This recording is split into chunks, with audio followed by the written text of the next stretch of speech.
Their debut appearance, a fashionably late entrance in my opinion, to the first-party Pro controller market, considering Microsoft made that ham-fisted entrance in October of 2015 with the Elite, a 4-rear paddle Titan, with Titanic-like reputation for quality control.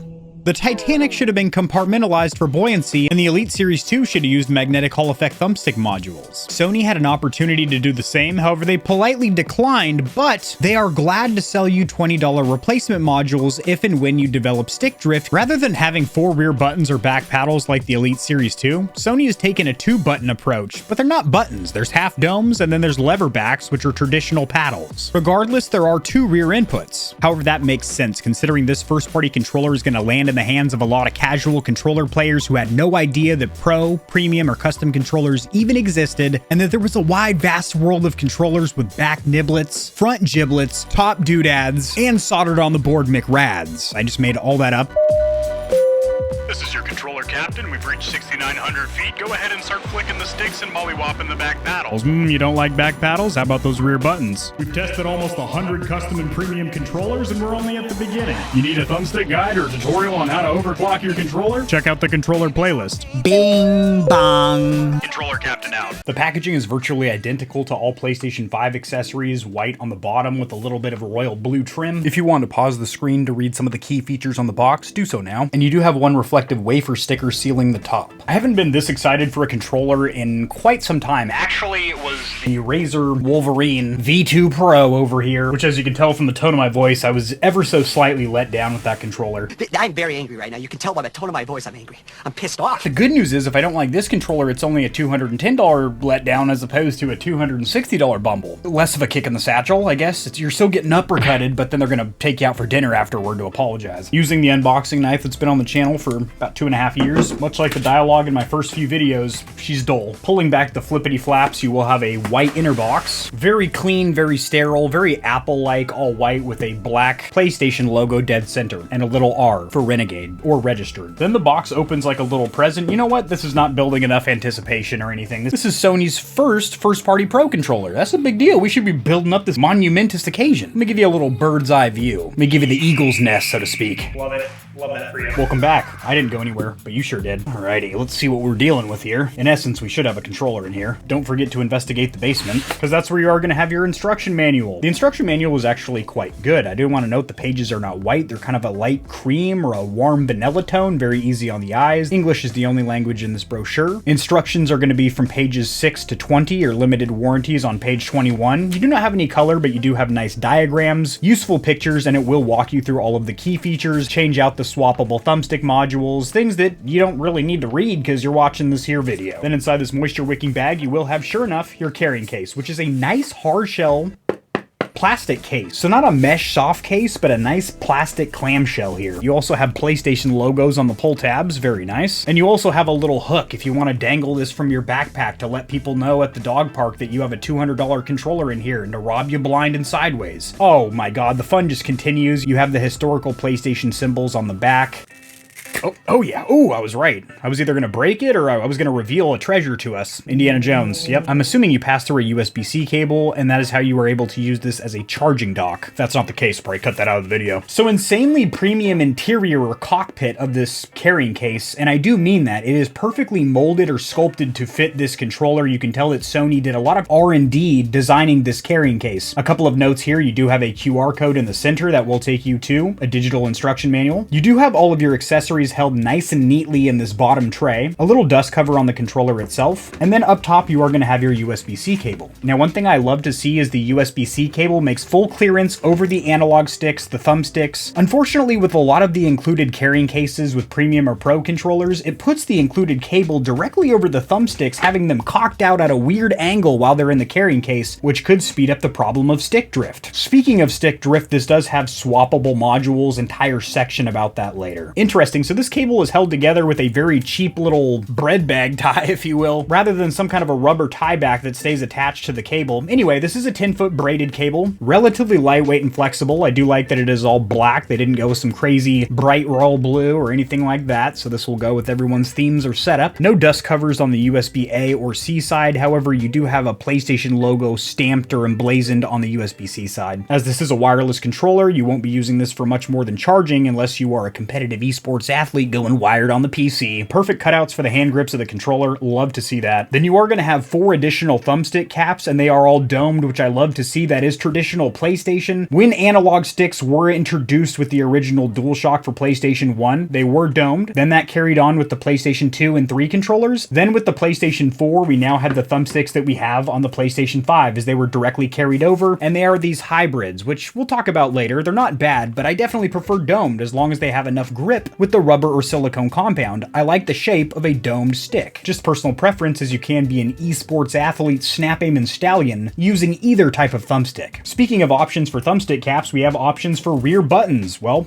rear half domes and rear paddles. The paddles are metal and feel incredibly high quality and are labeled LB and RB on the inside. Interesting. You really don't know until you get hands-on with these units, with these controllers. From all the footage I saw, these looked plastic or rubber, maybe a little bit of silicone. No sir, these are metal as well. These are the half domes. Rear, not even button, it's just that, it's a half dome. It's their unique rear input system or rear input shape. We'll talk about these later. Then you are going to have 6 swappable thumbsticks. You are going to have 2 pre-installed, which are the hybrids, which come standard on a PS4 DualShock or PS5 DualSense. However, it does feel, this might just be a placebo if, no, it's not. This is real deal. This is a different rubber or silicone than a standard factory OEM controller. Much grippier. As I'm just barely dragging my thumb across, it's moving the analog stick. These are insanely grippy. But you have these 2 short hybrid sticks pre-installed, and then in the carrying case, you are going to have 2 high domed and 2 short domed options. Keep everything nice and neat in here. This little plastic block, I'm not going to call a useless accessory because I'm sure somebody might actually enjoy this. However, it's the opposite of a breakaway, which I think is a useful accessory because instead of ripping the hell out of your USB port on your PC or console, if a pet or child walks by and trips on the cable on a wired controller, it just breaks away at the cable and doesn't do any damage to the controller or especially the console or PC. This is the opposite. This is to clamp into the plastic housing on the top of your controller so you're not coming out of there. You can swing it over your head like a lasso or god, whatever you want to do, and it's locked into place. That's terrible because if you accidentally joink, it's a fun word, as where it would usually pop out a USB-C cable, which actually snap in with enough resistance to where I've never had a USB-C cable like pop out of a port accidentally. Usually you have to tug them with a good amount of resistance. Now it would just damage your controller or probably this plastic housing, just crack the ever-living shit out of it. Speaking of controller, I want to see your face. You've been hiding under that veil. You've been, holy Jesus Christ. So we're just going to jump right into cosmetics because it just has to be done. The touchpad looks absolutely insane with those traditional PlayStation face buttons. I mean, that cosmetically is probably my favorite feature, at least it jumps out and grabs my attention right out of the gate. That and the 2 function buttons down here, that's a unique design you don't see on every other DualSense. Also, instead of the factory stock chin piece, which is the cheapest parts bin special plastic I have ever seen or felt, they actually went with this nice gloss material, which looks cool but will collect indeed fingerprints and maybe even micro scratches, but it does look phenomenal. It's going to need to keep a microfiber rag on deck to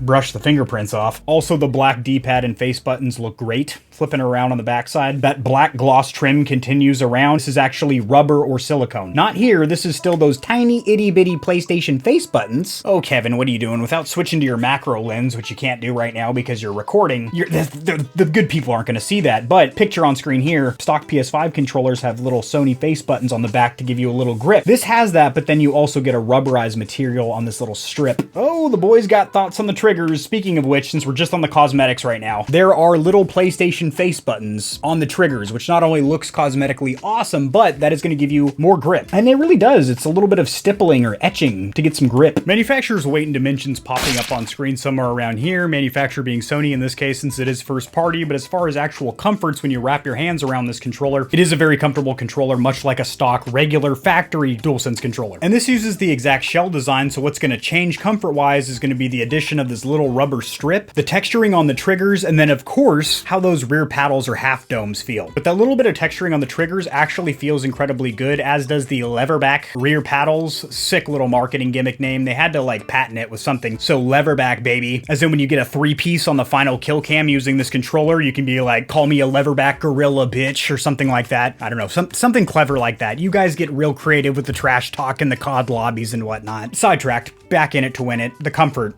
Very comfortable with these 2 metal paddles. That is because they are damn near flush with the rear shell, which I'm not going to talk much about until the rear button section of the review. But these don't negatively affect comfort, and that's what we're talking about now. As for the half domes, which in my opinion is the more comfortable of the 2 rear input options, also keep in mind you could have a paddle on one side and a half dome on the other. Screws are loose and your nuts are rusty, then you might want to, you know, mix and match. You can do it.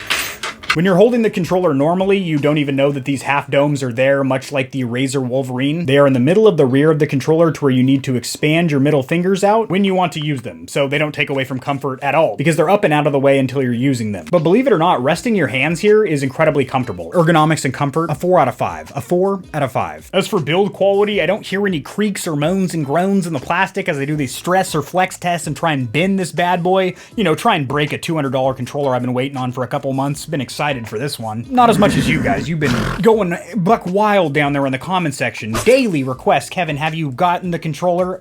Yes, I do now. It's here. That's what we're doing, baby. No weird panel gaps. Now, there are additional seams because there is this center section which houses the removable thumbstick modules, but nothing looks cheaply thrown together. Nobody can really judge long-term reliability with this controller because she just came out, but as far as build quality, my initial impressions are quite good. The rubbers, plastics, and metal used feel fantastic. Feels like a first-party controller. Also, there does seem to be less wiggle, less play side to side in the touchpad, because on a stock controller, they're on a weird pivot point where if you press them on the edges, you see it lift up on the other end, as where this controller feels a lot tighter, tight as a drum, if you will, on that touchpad. Build quality is going to be a 4.5 out of 5 for me. Initial impressions of build quality, I should say. Again, long-term reliability, who the hell knows? I might hit you up with a written post or a short here in a couple weeks and be like, yep, Dualsense Edge, stick drift. Guess what though? Swappable modules wouldn't be a big deal. Well, it'd be a $20 big deal, not a $200 big deal. As for a warranty, Sony has decided to cover the Edge with a 1-year limited warranty. Recently, Microsoft did extend the warranty of their Elite Series 2 controllers and the new Core, which God needs it, from the same warranty period that their standard controllers had to a more acceptable 1 year. Now, companies out there like Hex and Scuff are comfortable offering you 6 months of coverage. Sony will double that with 1 year. However, they have a major contingency plan in place, and that is the swappable thumbstick modules. We're going to talk a lot more about these during the thumbstick section, but if and when stick drift envelops, as these are potentiometer sensor-based thumbstick modules, you can simply pop them out. They're hot swappable, if you will. They're socketed in there very easily. You don't have to do any soldering on the PCB, the printed circuit board, or anything crazy. And since that is a major point of failure on controllers, I would say one of the top 3. Stuck face buttons and premature battery failure. Pretty common too. I've fixed them all, and broken headphone jacks on the Xbox controllers. But that is a major known point of failure on controllers, and now it's a lot cheaper and easier to fix, and Sony can still monetize you by making sure you buy those $20 modules, much like we saw with the Astro C40 for PS4, and the Thrustmaster eSwap SNX, which are wired Xbox controllers, which have been sitting in my closet forever, and I swear to God I will review them eventually. So 1 year is more than 3 months or 6 months, which a lot of its competitors offer. However, it is not the lifetime which AIM controllers does offer. That doesn't cover stick drift, however, and they don't have the swappable modules over there, so keep that in mind, but they do offer a lifetime on everything else. I'm going to give the warranty a 3.5 out of 5. That extra 0.5 is the fact that it has these swappable thumbstick modules. So you might not even have to go through the process of an unsavory warranty claim. You just swap the damn modules out. Now, as for the D-pad or direction button, Sony didn't take the route of mechanical switches that are going to give you a tactile, clicky, light, crisp response feeling and are usually rated for millions of clicks. This is a typical membrane switch, so there is a rubber plunger mechanism underneath this front shell. Not a huge deal whatsoever. Controllers have been using these for decades. Literally decades. No issue whatsoever, other than the fact they're not the most reliable thing. They can get gummed up, jammed up, because there's a rubber little suckety squishity under there, and they're not as fast to actuate as mechanical switches. They don't feel quite as satisfying on the fingertips, but they are cheaper to manufacture, so that does make sense that they're in here. Cosmetically, I think they look fantastic with the black and gray lettering. No complaints, but these aren't going to blow your socks back, and for a $200 first-party Pro controller, it would have been nice if they would have done something special here. I mean, for God's sake, you push down, the top one lifts up, right bleeds together with bottom, so if you're playing a fighting game and you're trying to bust off a slick combo, not the most responsive thing, 3 out of 5. No complaints, but I'm not going to write my mom a letter about it. either. Now as for the face or action buttons, they follow suit of the D-pad, not only in styling with its cosmetic appearance, but also the fact that they are still a membrane switch. But no complaints here, and they do look very good. I am going to give them a 3 out of 5. Now as for the accessory button suite, so that is going to be the pause, share button, touchpad, PlayStation button, mic mute button, as well as these 2 function buttons. The share and option buttons actually feel a lot tighter, with less wiggle or side-to-side play, and also more resistance required to press them than a stock controller. I like that. I thought they just feel identical. That's surprising. Touchpad, as I mentioned earlier, because I just couldn't keep it to myself then, feels a little bit tighter and more stable with less of a weird sloppy pivot point. The PlayStation button, which I just turned the old girl on, the PlayStation and mic mute button feel identical to a stock factory controller. Then these 2 function buttons, which unfortunately are just used for just that. You hold them down in combination with a concurrent D-pad to adjust chat game blend, volume of your headset, things like that. These are in a pretty advantageous position and feel very good to use, very tactile, clicky, even though they're not mechanical. These feel great. If these could actually be used in gameplay with a future patch or update to where you actually need to hold down these buttons to use them as a function button, but just by tapping them, they'll be used as a mappable button in gameplay, that would give you 2 additional mappable buttons, so you have a total of 4. The 2 on the back, obviously, and then the 2 right here. It's unfortunate that these function buttons aren't used in gameplay and are just used for function control, but these feel great. I'm going to give the accessory button suite a 4 out of 5. A 4 out of 5. Now as for the thumbsticks, joysticks, or as PlayStation likes to call them, analog sticks. That's the traditional naming convention for the old front niblets here. Also, little Sony factoid, most of you already know this, but in case you don't, this is not an X. That's some Xbox schniz over there. This is actually called the cross button. That's what it was named in 1994 in Japan when the PS1 dropped, and that hasn't changed. This is still the cross button. You now have a little piece of useless gamer information. Moving on. Well, the thumbsticks that come pre-installed on the controller are identical to a factory controller. They are short hybrid sticks. However, the silicone or rubber compound that they used is much grippier. Not around the outsides, because that is identical, but that center section where it appears to be completely smooth is actually much grippier than a stock PS5 controller. How do you swap these out? With friction. You grab them and firmly pull up. They pop off. Now, there has been conversation on the topic if that will induce stick drift over time with these swappable thumbstick controllers, constantly popping them off, removing them, swapping them for different heights or shapes, but there hasn't been enough scientific data or any proof that that does envelop or speed up the problem of stick drift. And I've mentioned before, and I'll say it again here because this has swappable thumbsticks, you should play around with the included options, find the option that you like, and then leave them. You shouldn't be swapping them out constantly. You just find the setup that you like. For me, it's going to be the short... Ooh, interesting. These snap on and remove different than other thumbsticks that just pop on with friction. They have a nice, distinct click that you will get to let you know that you are seated properly. Cool. So I've got my preferences installed, which is going to be a low dome on the left and a high dome on the right. It's not really a high dome. In my opinion, it's more of a mid-rise. It is not very high whatsoever, but what you have the option of doing is leaving on the pre-installed sticks, which are stock PS5 shape, and using some aftermarket thumbstick add-ons such as Control Freaks to snap over those. We are going to test compatibility with those in just a bit. But for my preference, the high stick is far too short. It could actually be almost double the height of what it is. Look how much space I have here. And for perhaps some casual controller players that might have stumbled upon this video and are wondering, does it make a difference having a higher right stick? Actually, it does, or it can, by bumping up in-game sensitivity a couple of scoshes or clicks, and then having a stick with more height, only on the right. The left doesn't really matter. That's just for moving, for God's sake. You scientifically obviously have more leverage because it's higher up, so you have more movement there than the short sticks where you don't have that much control. So now that you have the sensitivity bumped up, moving the stick about halfway is moving pretty much the speed of what the stock sensitivity was. So now if you need to snap aim because there's an enemy you hear behind you or to your sides, you can get on target quickly rather than the stock sensitivity with a short stick where you're like, nope, let me get to you eventually, buddy. As with all PS5 controllers, this does have anti-friction rings around the outside of the thumbstick gate, so you will glide along smooth plastic when you are at full lock. I love to see that, but again, even the stock DualSense controller has that. Clicking down L3 and R3 feels tight and stable. Now I got a little baggie here. You don't need to call the police or anything. It's just some license control free caps. And what I do recommend you do if you do have swappable sticks like these to not put undue pressure on your thumbstick modules is take off the removable sticks and then snap on your caps like these Control Freaks. These are licensed Galaxy Reds for Nintendo Switch. Probably won't work. They do. They do work, but they're a little bit tight. These little delicious patties that are medium rare are for an Xbox One or Series, as they do use the same thumbsticks, just like the PlayStation 4 and 5 use the same thumbsticks. This does not fit. It is way too small and tight. You would damage the thumbstick cap trying to wedge it on there. These white Galaxies over here are licensed PS4 and 5 variants. Let's see if they do the job. Yep, perfectly. These are the ones that are meant for the controller. So you can squeeze on some Switch ones safely. Don't dick around with the Xbox ones unless you're silly. And the licensed PS4 and 5 ones obviously work because that's what it's meant for.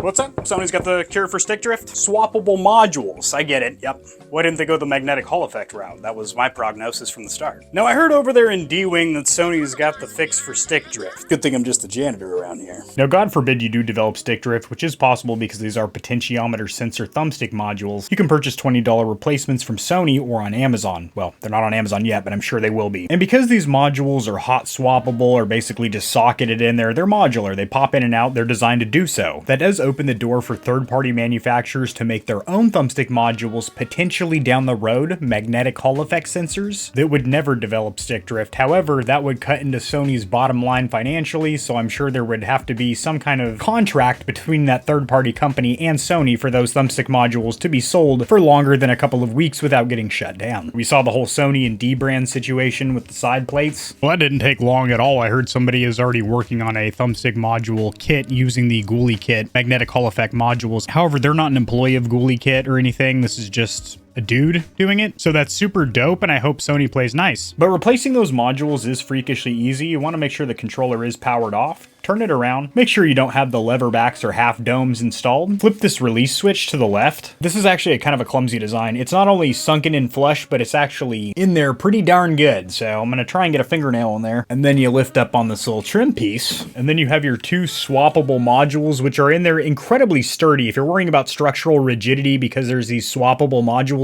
don't be. These things are locked in place incredibly securely. Then you guessed it, because you're a bright man or woman, you're going to flip up on these tabs. Bam, bam. And these are aluminum, metal, some kind of not plastic, that's for sure. And then you slide the modules out towards yourself like this. Don't pull up on them. They slide out on this track. Very smooth, very easy to get out. Let's do it on this side as well. And they socket right on in there. I like to get up there nice and close like. Something to note, this will also have your function button come along with it. And to get them back in, it is the exact same process.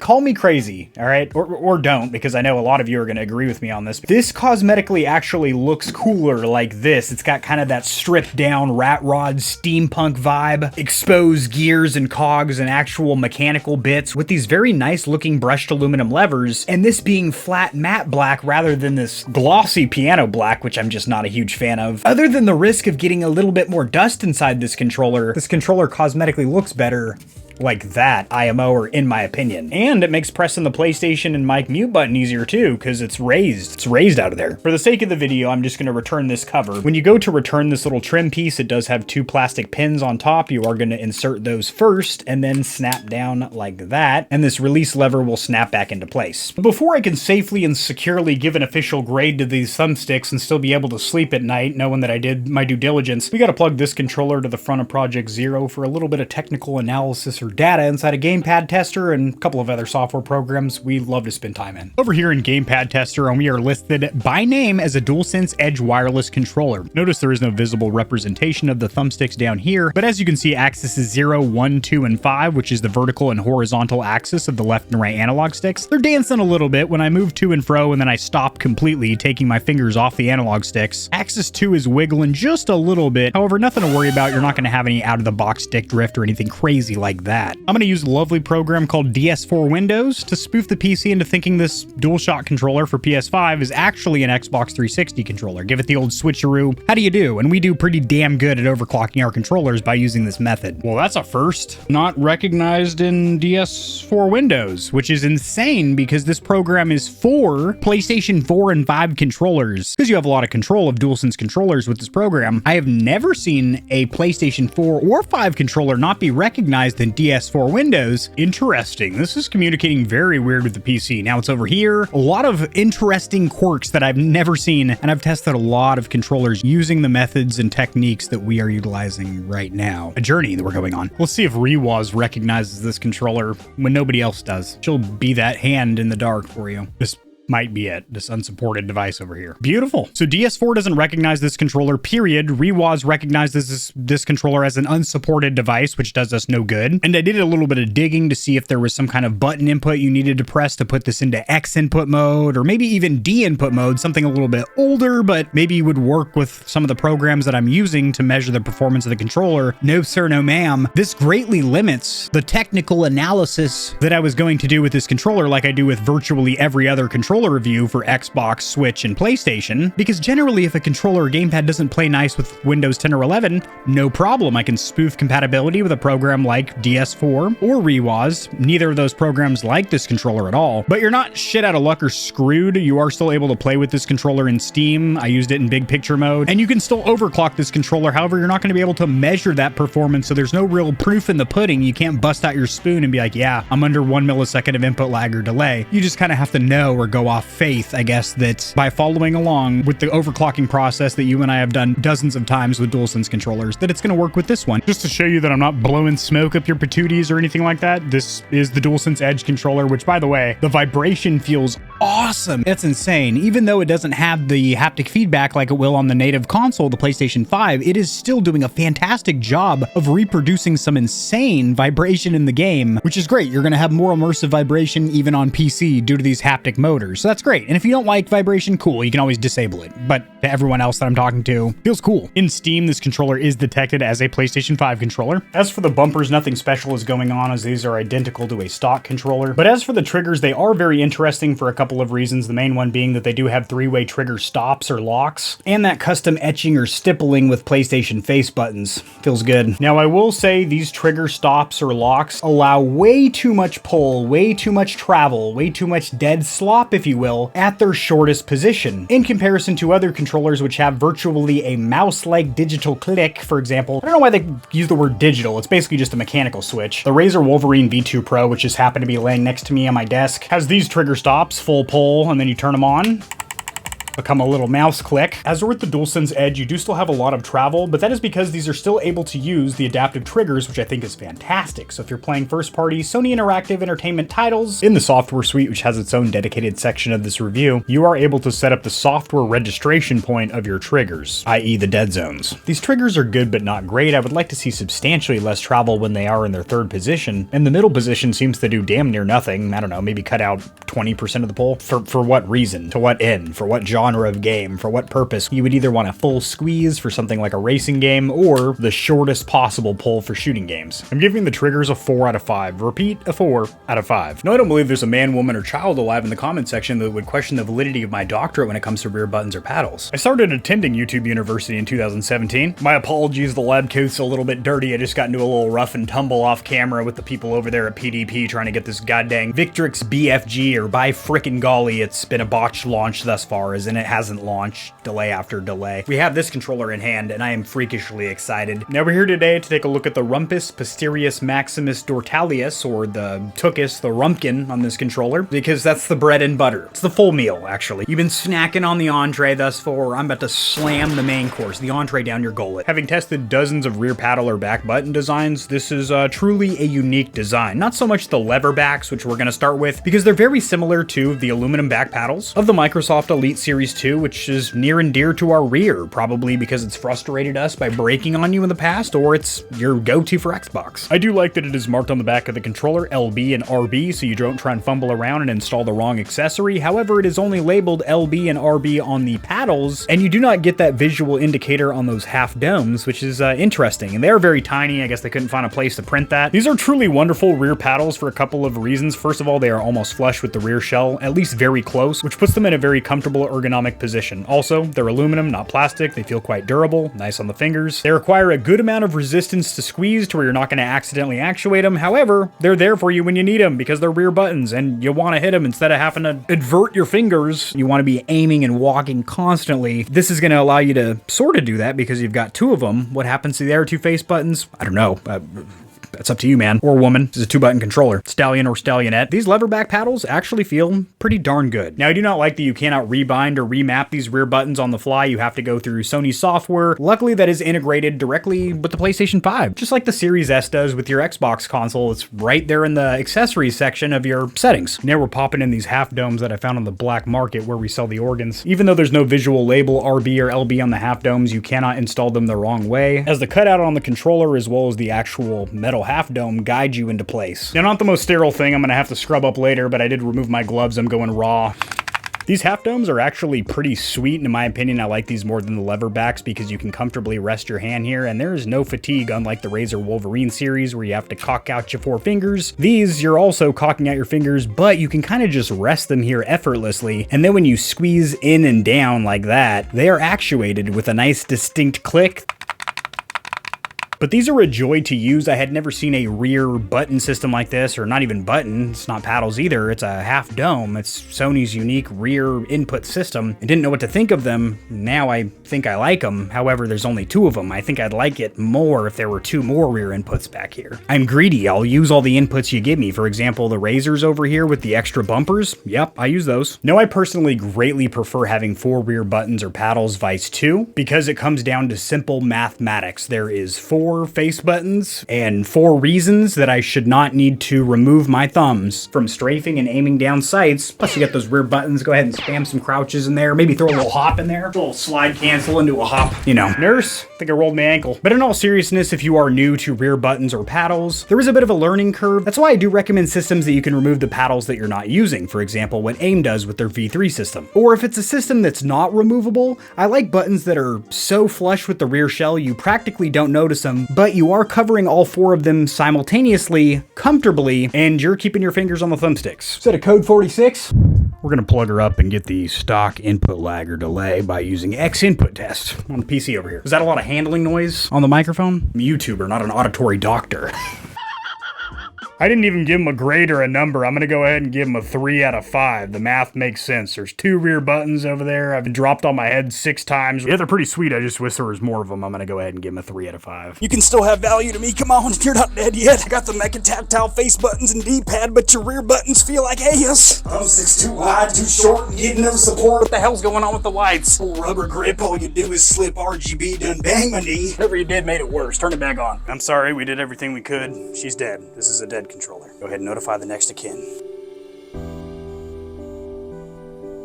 And now for something completely different.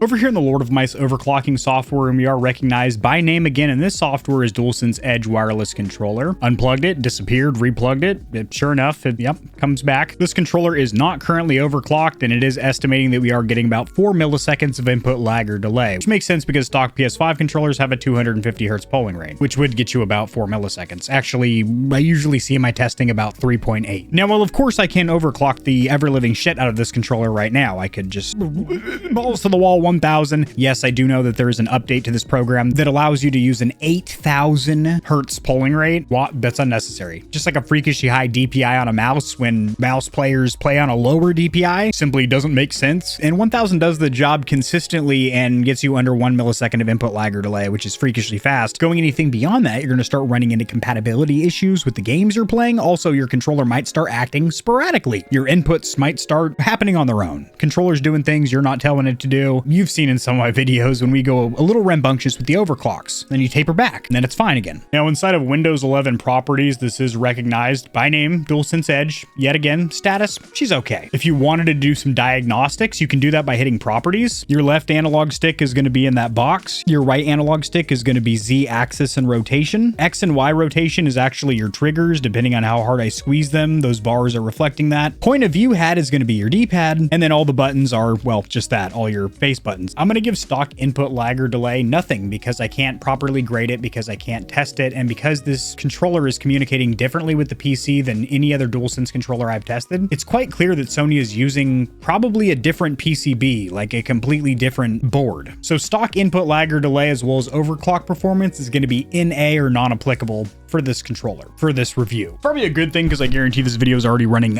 long.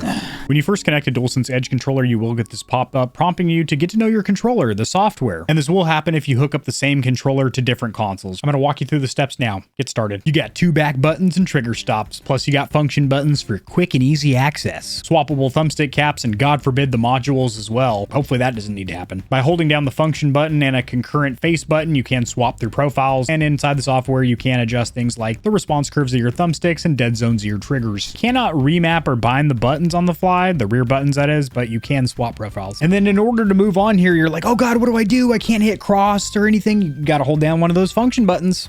Bam. It's showing you the ropes right now, how you're going to control this thing, as it is integrated very nicely into the PS5, as you can see. To get to where you're going to customize your DualSense Edge, go to Settings, scroll all the way down and go to Accessories, and there is now a new section for DualSense Edge wireless controller. It lets you get feedback each time you switch a profile in the form of a haptic vibration or a visual cue. Flashing lights toss you into an epileptic seizure to let you know that you've swapped profiles. Over here, custom profiles. You can create your custom profile here. I was going to go with Knuckle Duster 3000 or Tomahawk Deluxe or something like that, but I think I'm just gonna go with tried and true Kevin. Cool. Customized button layout. Absolutely. I wasn't going to leave the stock or defaults, that's for sure. And my face is in the way. You live up there in the corner now. So you can remap all the standard normal buttons, but of course you want to remap your rear buttons. As by default out of the box, they are not assigned and I ain't gonna do nothing for you. You're going to be cross. You're going to live your life as circle. Stick sensitivity and dead zone. Absolutely. Left stick, I'm not going to worry too much about you. Right stick, you have quick, precise, steady, digital, dynamic, virtually the same presets as the Microsoft Elite 2 inside of Microsoft software. Interesting. I'd be careful. I'd be cautious. I'd proceed with your best foot forward if you're going to start dicking around with sensitivity curves. That's pretty advanced stuff there, mister. Are you ready for that? Have you taken AK-40 Kevin's advanced thumbstick course? Sign up this semester. You can sit in the back, yell obscenities.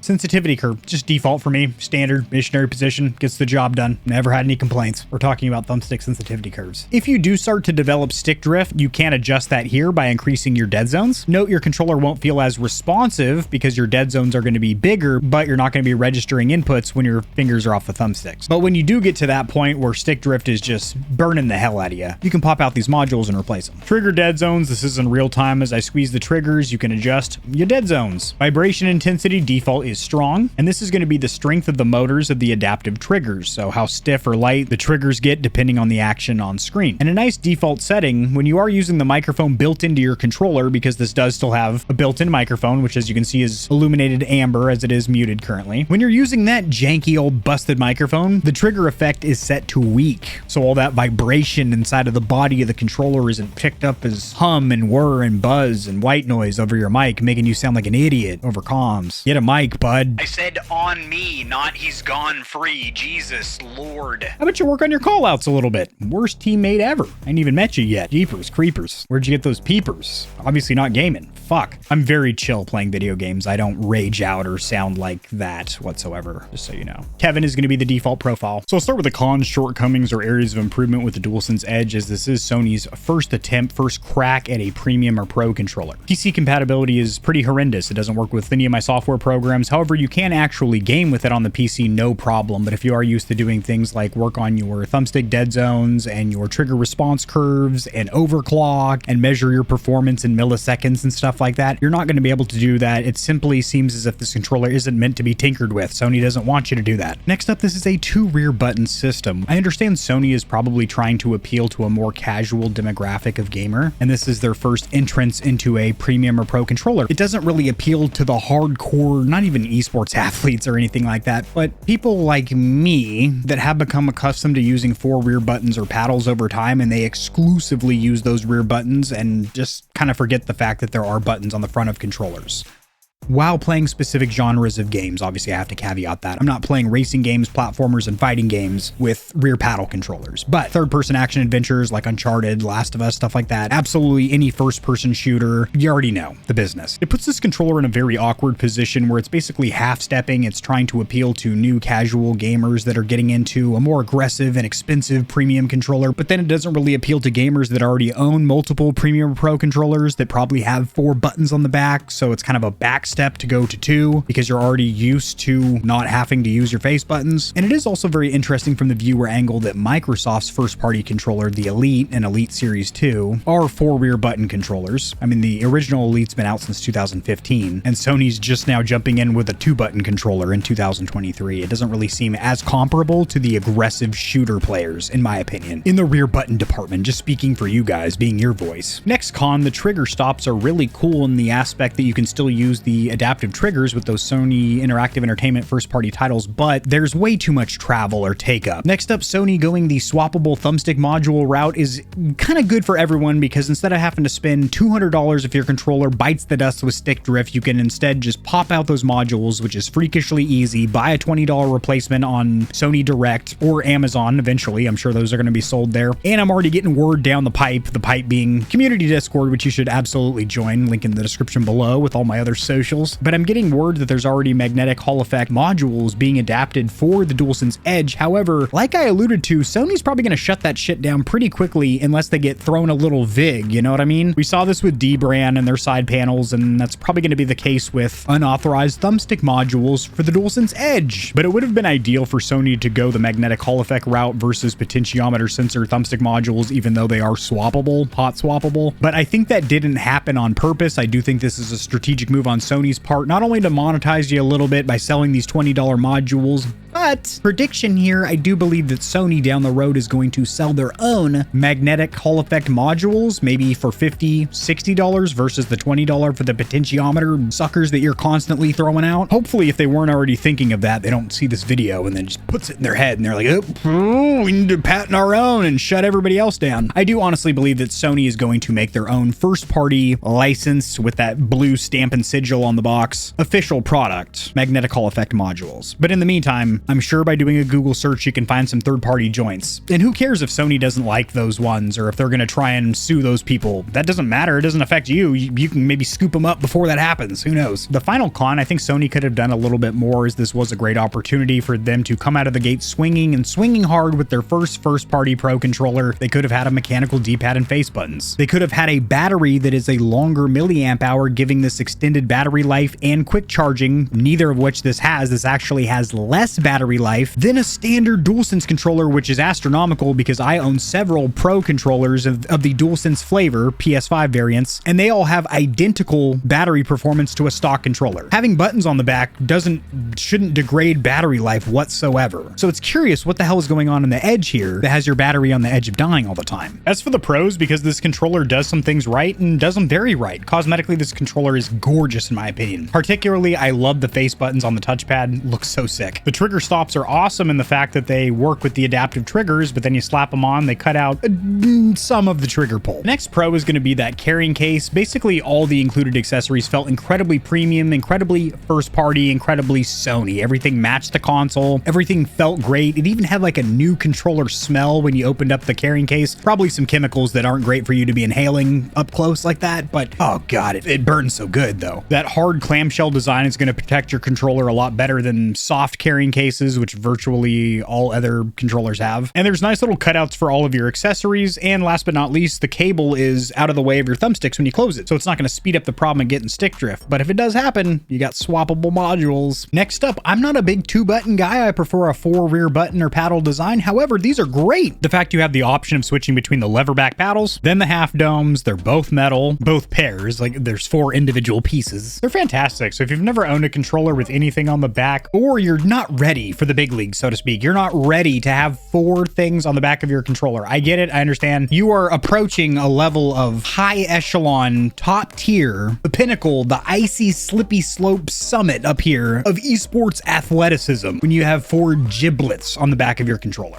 Everyone knows it. And you can't just sprint into a lifestyle like that. You have to approach it with caution. Caution being a 2-button system. We all started there. Some of us didn't. Condescending cockamamie aside, there definitely is a learning curve when you are getting your first Pro controller. And I think this would be a great way to step into that world because you can remove 1 or 2. So if you just want to play with 1, you can do that. If you want to play with none for a certain game, you can do that too. You want to play with 1 half dome and 1 lever back? Hopefully you don't live in my neighborhood. And the last Pro is definitely going to be the biggest one, and that is the fact that it has those swappable thumbstick modules. So if you develop stick drift down the road, God forbid, you can buy yourself a $20 replacement module versus a $200 Pro controller. That's awesome. Now, me personally, I've had a very good track record, a very good history with stick drift, as in not having it hardly at all. In my entire life of gaming since I was 6 or 7 years old, 33 now, have a good portion of controllers. This actually isn't all the controllers I own. There's several more in the living room, a couple in some drawers. Anyway, point being, I play with a lot of controllers. I've actually only gotten stick drift period on 4 controllers. 2 of them were the Microsoft Elite Series Core right out of the box stick drift. So that's 2 of the 4 right there. But if you do get stick drift on any of these other Pro controllers, I do have a guide that will be linked in the description below with a couple of techniques that you can do on PC to mitigate that stick drift, to stop it dead in its tracks. And if it's too hefty for software to actually repair, then I have another guide where you can disassemble your controller and clean the potentiometer sensors of your janky, shitty modules that shouldn't even be in controllers anymore. But Sony still puts them in their controller, but you can swap them out. The Dualsense Edge is linked in the description below, but I want to hear your opinion, your honest, unlocked thoughts of this controller. Please drop them in the comment section below. We'll get a little conversation going on. I'll see you stallions and stallionettes tomorrow. Peace. If you enjoyed the video, liking it helps it to get seen by more gamers. This information will reach and assist them as well, which in turn helps me grow this little channel, which I do greatly appreciate. Subscribe for more content like this. I cover news in the gaming community and industry, tutorials helping you get set up streaming and YouTubing, as well as honest gaming product reviews, keyboards, mice, headsets, controllers, mics, chairs, etc. There are some hefty exclusive discount codes found only in the description of my videos and only for the audience here at Gamer Heaven. I have links to all my other platforms and socials in the description below. To get in touch with myself and the stallions and stallionettes of Gamer Heaven, join the community Discord, and check me out at twitch.tv where I go live every other leap year on a blue moon if it falls into an odd calendar number, and my pH balance is on point. Just kidding, starting June I'm going to be live streaming a lot. Thanks for watching. This has been AK40 Kevin hosting Gamer Heaven, and I'll see you tomorrow because I upload daily, all the time, 60% of the time, sometimes, most of the time. Peace.